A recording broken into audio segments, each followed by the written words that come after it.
Hey, it's Robert here from robertcbrown.online. Hope you're having a fabulous day today. Now, in this episode of Coffee with Robert, I wanted to talk about the river of infinite potentiality.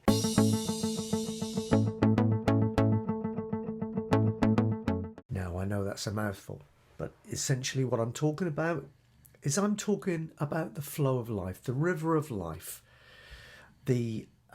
your connection with the source of all things and how it shows up in your life if you're disconnected or you're connected.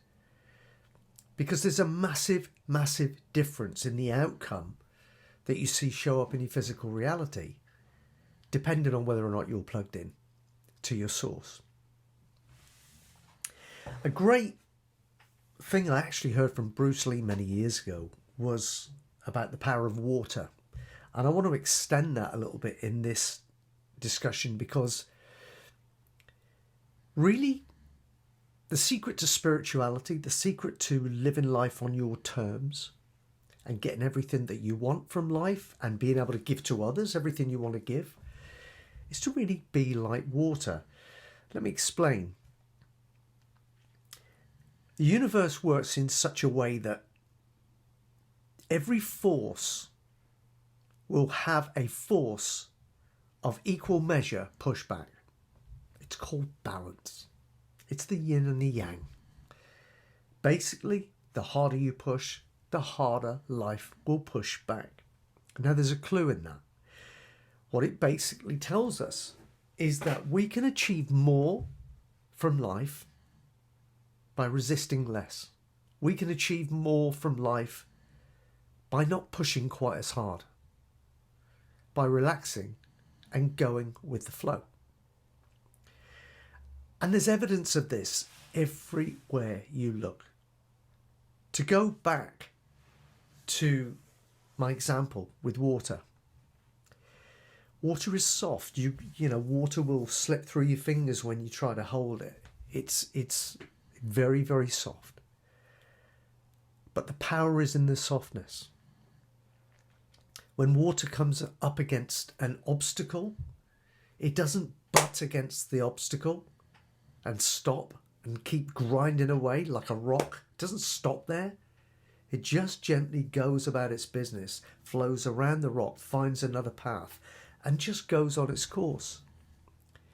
It doesn't worry about timetables. It doesn't say to itself, I need to grind these rocks down and create a canyon by X amount of time. It doesn't do that. It doesn't worry about the fact that something has sent it on a detour. It's just being water.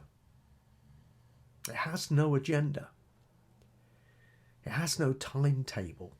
It's just being water. That's tremendously powerful.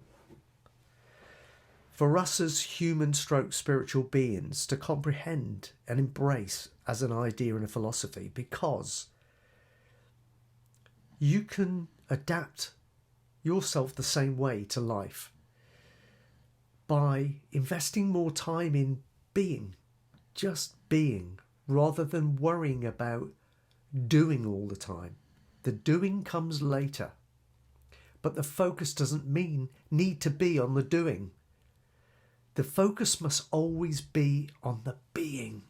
In other words, everything starts and ends with you.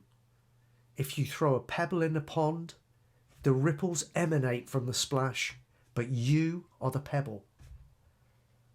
Therefore, if you change you, then the vibratory knock-on effect will change in your universe, in your world. If you change you, then ultimately you will change what you are empowered to do, but you're still focusing on you, remember? You're not focusing on what you need to do. That comes as a knowing from becoming more of you. And then because you're now doing on an elevated level, you get more desirable results showing up in your life. and in the lives of those that you share it with. I talk about be, do, have all the time because really we don't need to make it any more complicated than that. Sure, there are levels to being, there are levels to doing, and there are levels to having, but essentially that format is the format in that order that works to bring you the life experience that you desire for yourself. But it all comes from being malleable, being soft, going through life as an empty cup so you can receive information, that you can receive stimulus and use it, rather than going through life with your cup full where you can't receive any more in that cup.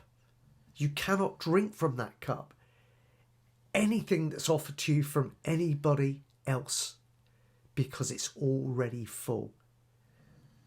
What I'm suggesting with this analogy is that you need to let go of some of the stuff that you've learned, because I will guarantee you that some of the stuff that you have learned, some of the belief patterns that you hold as your own, which are really just hand-me-downs that you've adopted, are most probably in complete contradiction with who you really are on the inner level.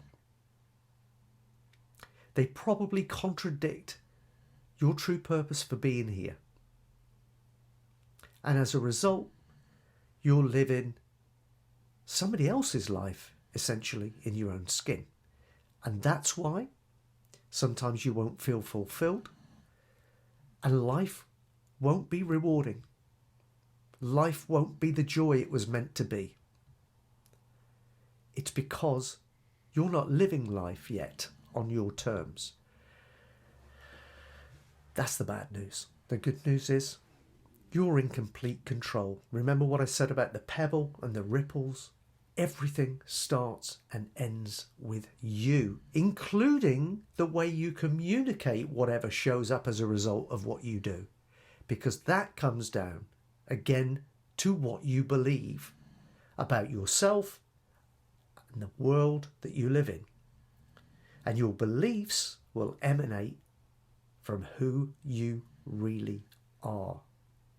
Who you are. So you must always work on yourself first. Now, I've talked a lot in the past around about the iceberg and the fact that we've got around about 5 to 10% of us like the tip of the iceberg that's above the level of the water, and that's how we decide we should navigate our way through life. It's where we create all of our problems, and it's where we return to try and fix the problems we created on that level of intelligence. And it seldom, if ever, really works. I've spoken about the subconscious mind, which lives below the surface of the water, right? Okay, that's more of who you really are. But it can still be affected by external stimulus. If somebody expresses an opinion that contradicts what you feel about something, and you hold that person's opinion in high esteem, it can throw you off. It can throw you off because you'll attach so much emotional value to it that your subconscious mind will effectively go out into your external world and look for evidence to support that. And therefore it can throw you off track with who you really are. But below that level again is what I call superconscious. It's the higher version of you. It's kind of your connection with God, the God force, your connection with the universal, where you came from, where you return to. When you came into this world, you had an absolute knowing and a faith about who you are and what your purpose on this planet was or is. But that gets lost in all the noise, fuss and bother of the world that we grow up in. I'm suggesting that's what you've got to get back to.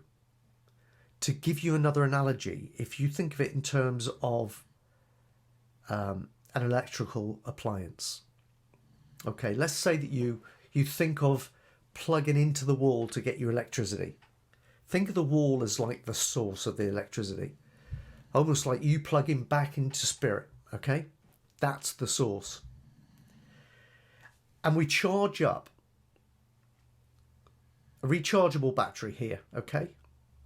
We charge the battery up, and the battery will then power an appliance. We got that? Okay. Now that's great. Now if you plug the appliance directly into source, you could literally leave it running as long as you want, providing there's no power cut, right? In the physical world, providing there's no power cuts.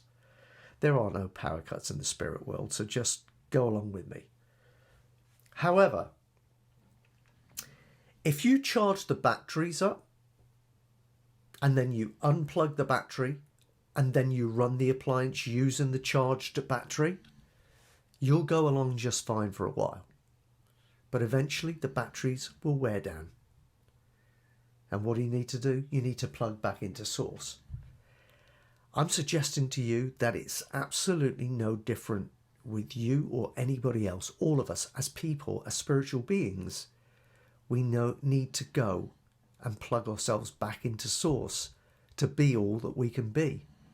It's like you'll see some of these big kind of rah-rah personal development seminars where people go and they get all energized and enthused over 2 or 3 days, and they walk away feeling like they can accomplish everything. And that's great, by the way, but it don't last. It does not last. Why? Because effectively what that seminar did was it charged the batteries. Then they took the battery home, plugged it into their life, and eventually it went flat. So what I'm suggesting to you is that if you don't want to crash and burn, if you don't want to suddenly go from the highs of feeling that way to being flat again and wondering how you can get the next rush of dopamine in your life, then you need to plug into source and stay plugged into source. Now, the great thing about spirituality and about your spiritual source, there ain't no electrical cable. You don't have to worry about how far from source you go. It's an invisible connection that will stretch as far as you want to go. As long as you stay plugged in, you will stay fully charged, fully energized, and fully empowered to be, do, and have everything you want for yourself and others in life. I hope that's been valuable. I've enjoyed talking to you about it. I love digging into things like this very, very, very deeply. And hopefully you did too. You do too. So I've got a lot of value from this. At least it might have stimulated some thought, and hopefully that thought will lead to some action, and you can start changing your life more in the image to more of the image that you want for yourself in the future. You can definitely do that. Believe me, you can do that. You've just got to believe in yourself and invest in yourself. Stop wasting your time looking for answers externally. Fix yourself first. Get yourself aligned first with who you truly are, what you're all about, and then be the biggest, baddest version of that you can be. And life will open up opportunities. Life will arrange things to accommodate you, not the other way around. So if you love all things personal development, spiritual alignment, and just really kind of tapping into everything about human potential and spirituality, then I'd suggest you get across to my website, robertcbrown.online, robertcbrown.online. Check out the stuff there. Join the family. It would be great to have you over there as well. And then we can dig even deeper more often. And we all grow together. This is a journey. Nobody's got all of the answers, but we're growing together. But the joy of life is held in the journey, not the destination. And that's something we all need to remind ourselves of. So I'd love to see you over there too. If you have enjoyed the video, please like the video, subscribe to the channel, and keep coming back and visiting me time and time again, because that's fun. It will be fun, and it'd be nice to see you. All right, have a great rest of your day. Catch you soon.